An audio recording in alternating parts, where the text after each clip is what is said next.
आज तक रेडियो सुनता है सारा जहां।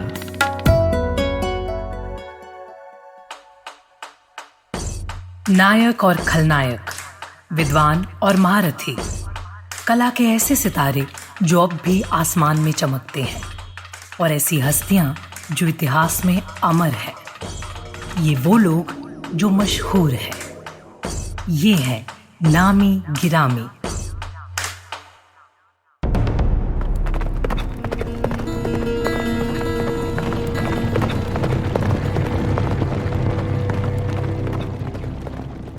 आज से करीब 650 साल पहले का कोई महीना था।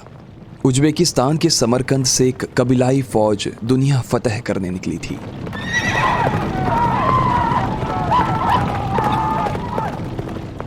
रास्ते में पड़ाव डाला गया। कबीले के सरदार ने अपने सबसे वफादार सिपाही को तलब किया। तुम्हें कुछ फौजियों को लेकर समरकंद लौटना होगा। जी हुजूर, क्या कोई पैगाम ले जाना है? हाँ, पैगाम यह है कि हुसैन के बेटों का कत्ल करवाना है। हाँ, गुस्ताखी माफ हुजूर, लेकिन वो तो आपके दोस्त के बेटे हैं। थे, पर अब नहीं है। अब वो हमारे दुश्मन हैं। इसके बाद वो सिपाही तेजी से समरकंद पहुंचा और अपने सरदार के फैसले पर अमल करवाया। उसका सरदार अब निश्चिंत था। वो अपने हर दुश्मन का खात्मा कर चुका था। वो अपनी इकलौती मंजिल पर ध्यान लगा सकता था, और वो थी दुनिया जीतना। महज कुछ मवेशियों और छोटी सी जमीन का ये मालिक ना किसी बादशाहत का वारिस था, ना किसी योद्धा का बेटा। उसके पिता अपने छोटे से कबीले के नेता जरूर थे। बावजूद इसके उसने ठाना था कि वो जंगजुओं को इकट्ठा करेगा और दुनिया को रौंद डालेगा। नमस्कार, मेरा नाम सूरज कुमार है। नामी गिरामी में इस बार कहानी मंगोल साम्राज्य की नींव रखने वाले तैमूर की, जो लंगड़ा कर चलने की वजह से तैमूर लंग कहलाया।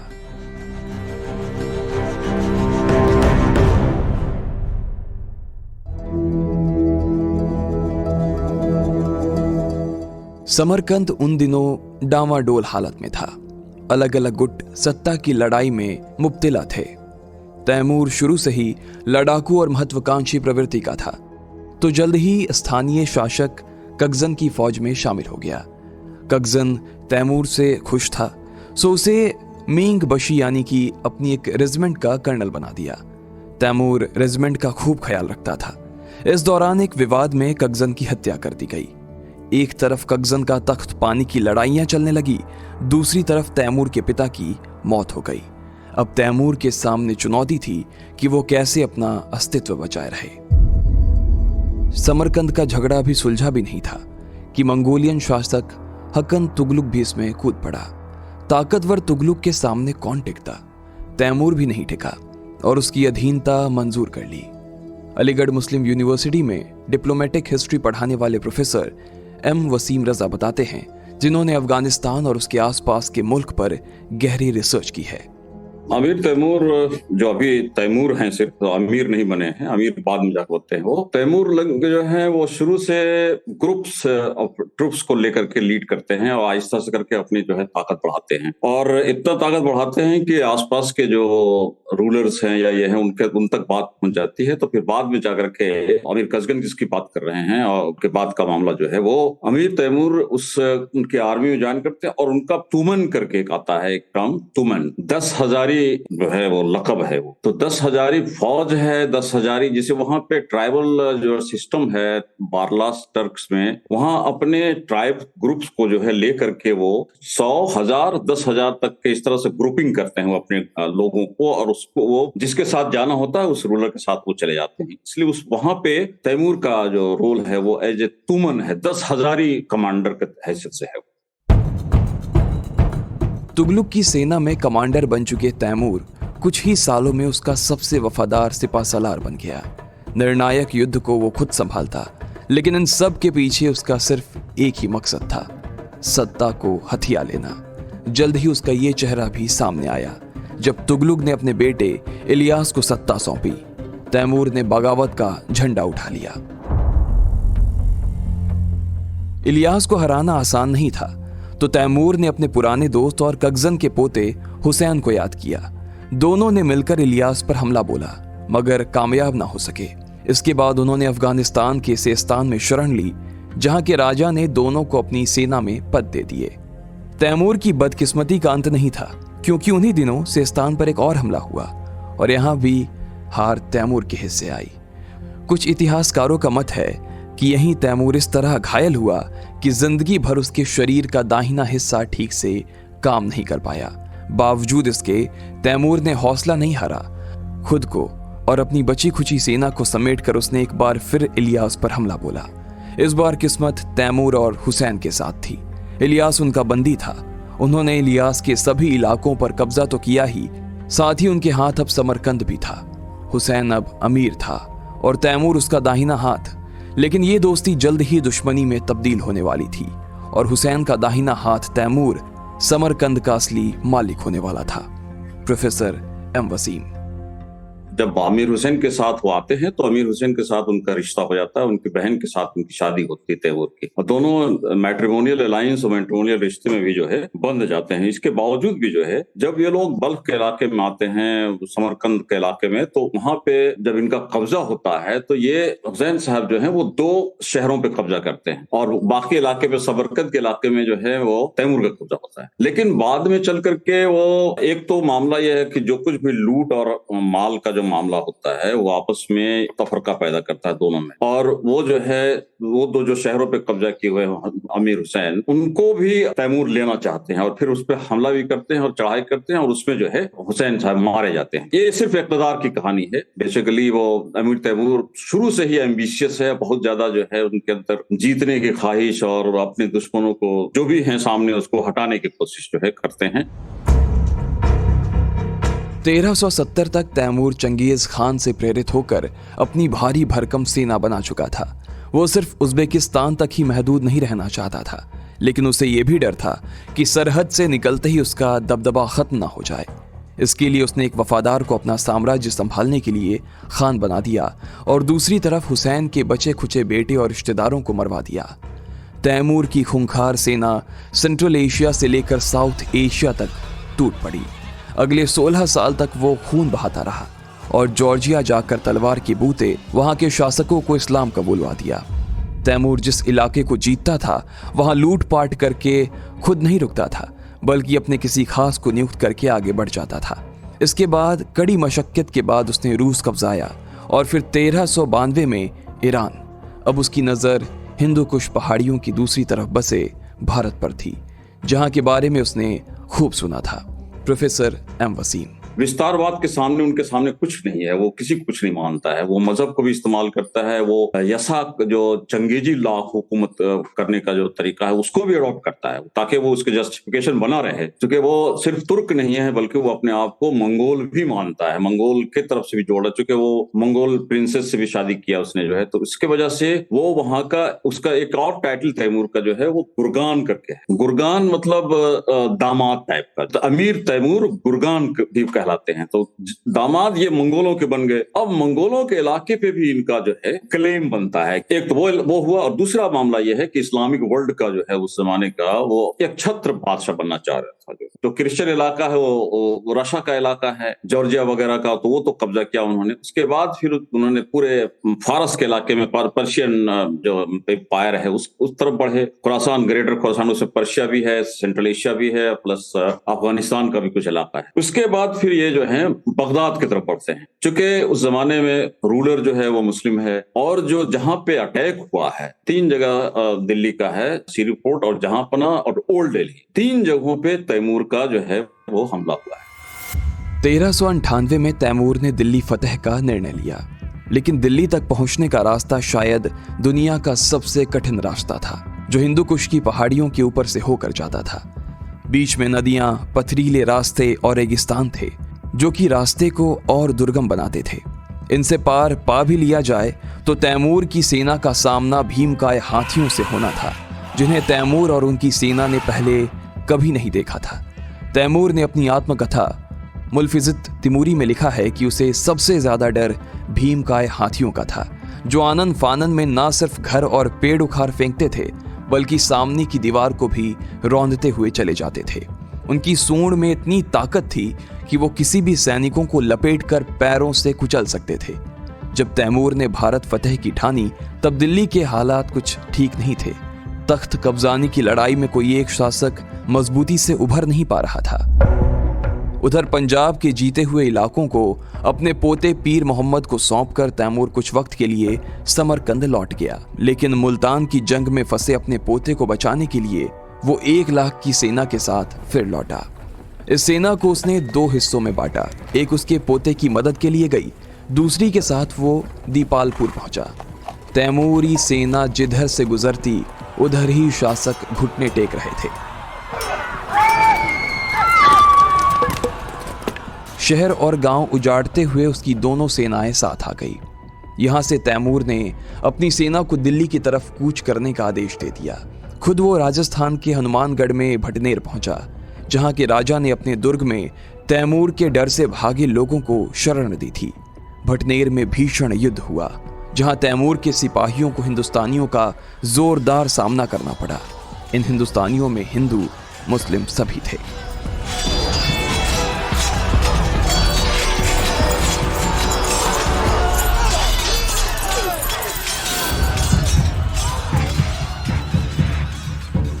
भटनेर को मिट्टी में मिलाकर तैमूर दिल्ली की तरफ बढ़ चला।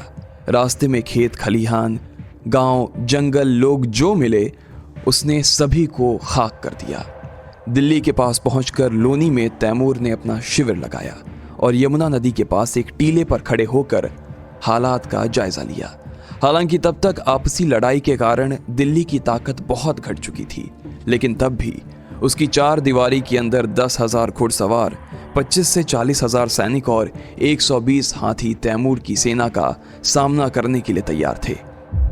इतिहासकार जस्टिन मोर्जी ने अपनी किताब Tamerlane sword of Islam conqueror of the world में लिखा है कि तैमूर और दिल्ली के सैनिकों की पहली झड़प तब हुई जब तैमूर के 700 सैनिकों के पहले दस्ते पर मल्लू खां के सैनिकों ने हमला किया। उस समय दिल्ली पर सुल्तान मोहम्मद शाह का राज था, लेकिन प्रशासन मल्लू खां के नियंत्रण में। तैमूर को डर था कि अगर मल्लू खां के सैनिकों ने उस पर हमला किया तो उसके साथ चल रहे 1 लाख हिंदू बंदी मल्लू खां का हौसला बढ़ाएंगे और उसके समर्थन में आवाज लगाएंगे। तैमूर को अपनी सेना के पीछे चल रहे इन बंदियों के विद्रोह का इतना डर था कि उसने उसी जगह पर एक बंदी को मारने का आदेश दे दिया। तैमूर के साथ चल रहे धार्मिक मौलानाओं तक की ड्यूटी लगाई गई कि वो इन बंदियों की अपने हाथ से हत्या करें। तैमूर ने हाथियों से निपटने की भी एक योजना बनाई थी। उसके सैनिकों ने गहरे गड्ढे खोदे, जिनके आगे बैलों के गलों और पैरों में चमड़े के पट्टे बांध दिए गए और उन्हें खड़ा कर दिया गया। फिर ऊंटों की पीठ पर लकड़ियां और सूखी घास लादकर उनको भी एक साथ बांध दिया गया। तीर चलाने वालों को आदेश दिया गया कि वो हाथियों के महावतों को अपने तीरों का निशाना बनाएं। 17 दिसंबर 1398 मल्लू खान और सुल्तान महमूद की सेना तैमूर की सेना से लड़ने दिल्ली गेट से बाहर निकली। उन्होंने हाथियों को बीच में रखा। उन पर हथियारों से लैस सैनिक तैयार थे। तैमूर एक ऊंचे टीले पर था, जहां से वो लड़ाई का पूरा दृश्य देख सकता था। लड़ाई शुरू होने से कुछ समय पहले तैमूर ने घोड़े से उतरकर जमीन पर सजदा कर जीत की दुआ मांगी। लड़ाई शुरू होते ही तैमूर के तीरंदाजों ने मल्लू खां की सेना के दाहिने हिस्से को अपना निशाना बनाया। मल्लू खान ने इसके जवाब में बाई सेना के अपने सैनिकों को तैमूर के दाहिने भाग वाले सैनिकों पर दबाव बनाने का आदेश दिया, लेकिन तैमूर के सैनिकों ने मल्लू खां के किनारे चल रहे सैनिकों पर हमला कर उन्हें तहस नहस कर दिया। तभी तैमूर ने देखा कि एक इलाके में हाथियों के कारण उनके सैनिकों के बीच कुछ कोलाहल है। उसने अपने सैनिकों से कहा कि वो पीठ पर सूखी घास और लकड़ी लादे ऊंटों को आगे करें। जैसे ही हाथी उनके सामने आए, ऊंटों की पीठ पर रखी घास और लकड़ियों में आग लगा दी गई। जलती आग के साथ ऊंट हाथियों के सामने आ गए। हाथी डरकर अपने ही सैनिकों की तरफ मुड़ गए और उन्होंने अपने ही सैनिकों को कुचलना शुरू कर दिया। नतीजा ये हुआ कि मल्लू खां के सैनिकों में अफरा तफरी मच गई। तैमूर खुद लड़ाई में अब कूद पड़ा। उसने अपनी आत्मकथा में लिखा है कि उसने एक हाथ में तलवार और दूसरे हाथ में कुल्हाड़ी थाम ली थी। वो दाएं बाएं तलवार और कुल्हाड़ी चलाता हुआ आगे चल रहा था। उसने 2 बार हाथियों की सूंड काट डाली और जिसकी भी सूंड काटी वो हाथी घुटने टेक कर एक करवट लेट गया। और उसके हौदे पर बैठे सैनिक जमीन पर गिर पड़े। तैमूर अब दिल्ली के अंदर था। दिल्ली की दीवारों के भीतर एक तंबू गाड़कर आनन फानन में तैमूर का दरबार बनाया गया। उसके सामने सुल्तान महमूद के दरबारियों को लाया गया। यह इस बात का प्रतीक था कि दिल्ली पर तैमूर लंग का नियंत्रण हो चुका था। अब बारी दिल्ली लूटने की थी, एक ऐसी लूट जिससे दिल्ली सालों तक उबर नहीं पाई। Professor M Wasim. आगे बढ़ करके जो शहरों में कत्लेआम हुआ है, तो तीसरे दिन 3 दिन तक कत्लेआम लोग कहते हैं, वो एक दो दिन और लोग दूसरे हिस्टोरियन बताते हैं। एक कासिद आया है, उसने कहा कि हुजूर वाला आपने जो है वहां तो पॉपुलेशन सब मुसलमान है, आप कैसे कत्ल कर रहे हैं हम लोग। तो तैमूर का कहना था कि हिंदुस्तानी मुसलमान वो मुसलमान नहीं, मतलब थोड़ा इंफीरियर उसको बताते हैं मुसलमानों, हिंदुस्तानी मुसलमान कलमा को काफिर है, मतलब ये लोग कलमा तो पढ़ते हैं लेकिन काफिरों की तरह रहते हैं। और इसी वजह से उसने कोई फर्क नहीं समझा कि किसका कत्ल हो रहा है, क्या हो रहा है। और ज्यादातर चूंकि वो पॉपुलेशन जो उस जमाने में किले के अंदर शहर हुआ करते थे, बहुत शहर को दीवारों से घेर दिया जाता था, तो जो भी पॉपुलेशन मिला उसको कत्ल गारत किया। और तकरीबन जो है 60,000 to 1 लाख का एक एस्टिमेट है, जो मिला जुला करके 4-5 हिस्टोरियन को अगर आप वो करेंगे तो करवेट, तो 1 लाख का पॉपुलेशन का उसका हुआ, मतलब कत्ल गारत हुआ। और फिर क्या हुआ, इनकी मलिका जो है वो घूमने निकली शहर के अंदर, तो पॉपुलेशन तो अच्छी खासी मारी गई, लेकिन यहाँ के आर्किटेक्चर और यहाँ का जो बिल्डिंग वगैरह और इनके मतलब वहाँ के जो रहने सहने का ढंग और तरीका सब देखी जब वो, तो उन्होंने कहा कि इस तरह के मकानात और बिल्डिंग जो है हम समरकंद में भी चाहते। तो तैमूर लंग ने फिर तकरीबन जो है 40 से 50 हजार जो है मेजन, आर्टिजन, आर्किटेक्ट और जो भी इस तरह के कारीगर थे उन सबको जो है समरकंद ले गए। मंगोल के डर से दिल्ली वालों ने एक मस्जिद के आहते में शरण ली। तैमूर के 500 सैनिकों और 2 अमीरों ने मस्जिद पर हमला कर वहां शरण लिए हुए एक एक शख्स को मार डाला। काटे गए सिरों की एक मीनार सी बना दी गई और उनके कटे हुए शरीर चील और कौवों के लिए छोड़ दिए गए। लगातार 3 दिनों तक ये कत्लेआम चलता रहा। तैमूर दिल्ली में सिर्फ 2 हफ्ते रहा। जाने से पहले तैमूर लंग ने खिज्र खां को आज के पंजाब और ऊपरी सिंध का गवर्नर नियुक्त किया। जस्टिन मोर्जी ने लिखा कि तैमूर जब दिल्ली छोड़कर उज्बेकिस्तान की तरफ रवाना हुआ, तब रास्ते में मेरठ के किलेदार इलियास को हराकर तैमूर ने मेरठ में भी तकरीबन 30,000 हिंदुओं को मारा था। Professor M Wasim. हिंदुस्तान से लौटने के बाद जो है वो 5-6 साल बचे हैं, ज्यादा नहीं बचे, जस्ट लौटे हैं। उसके बाद फिर दूसरा कैंपेन शुरू हो गया। अब की बार का जो कैंपेन था वो जहां था उस्मानी सल्तनत, ओटोमन एम्पायर के साथ। जो ओटोमन एम्पायर को इन्होंने खत लिखा कि ऐसे ऐसे है और तुम लोग शायद जो है वो असली तुर्क नहीं। अब देखिए यहाँ पे मुसलमान का मामला है और तुर्क का मामला है, और दोनों लोग मुसलमान हैं। वहां का बादशाह जो है बायजीद सेकंड है। इन्होंने धमकी भरा खत लिखा कि तुम सबमिट करो वरना तुम्हारी जो है नस्लें नास्त नाबूद कर देंगे। तो ये अनातोलिया में गए हैं। अनातोलिया में जाकर के इन्होंने तुर्कों को हराया है, बायजीद को हराया है, और बायजीद को बहुत बड़ी शिकस्त हुई। इतना ह्यूमिलेटिंग डिफीट था, जो इतने बड़े ओटोमन एम्पायर का बादशाह था उसको ह्यूमिलेटिंग डिफीट हुई। और ह्यूमिलेटिंग डिफीट का मतलब ये था कि उनको कैद किया गया और पिंजड़े में डाल करके लाया गया। अब उसका टारगेट ये था कि जो ईस्टर्न साइड है, समरकंद का जो ईस्टर्न साइड है, यानी मंगोलियन इलाका, जो ओरिजिनल मंगोलियन इलाका है और चाइनीज तरफ, उस तरफ मूव करना। ओरतार में आगे बढ़ रहे थे। चिमकेंत का इलाका है जो शायद आजकल रशियन टेरिटरी है, वो उसमें वहां पे जाकर के इनकी मौत हो गई। तैमूर लंग, कई इतिहासकार इसे विजेता कहते हैं तो कई लुटेरा। एक गनीमत यह भी रही कि जिस समरकंद को जीतने के लिए तैमूर ने कई जंग लड़े, उसी समरकंद में उसने बहुत कम वक्त गुजारा। ज्यादातर समय वो युद्ध में ही लगा रहा। इतिहास के तहखाने इस बात के गवाह रहे हैं कि मंगोल लड़ाके बेहद क्रूर होते हैं, लेकिन जब नाम तैमूर का आता है तो क्रूरता जैसे शब्द भी छोटे पड़ जाते हैं।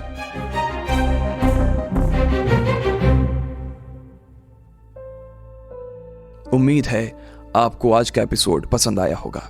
कोई सुझाव हो, शिकायत हो, जरूर बताइएगा। अगर आप किसी ऑडियो प्लेटफॉर्म पे इसे सुन रहे हैं तो वहां भी हमें रेट करने का ऑप्शन दिया होगा। आप स्टार्स के जरिए हमें रेट कर सकते हैं, कमेंट करके हमें बता सकते हैं कि एपिसोड आपको कैसा लगा। इस एपिसोड के लिए साउंड मिक्सिंग की है कपिल देव सिंह ने। मेरा नाम सूरज कुमार है। इजाजत चाहूंगा। शुक्रिया।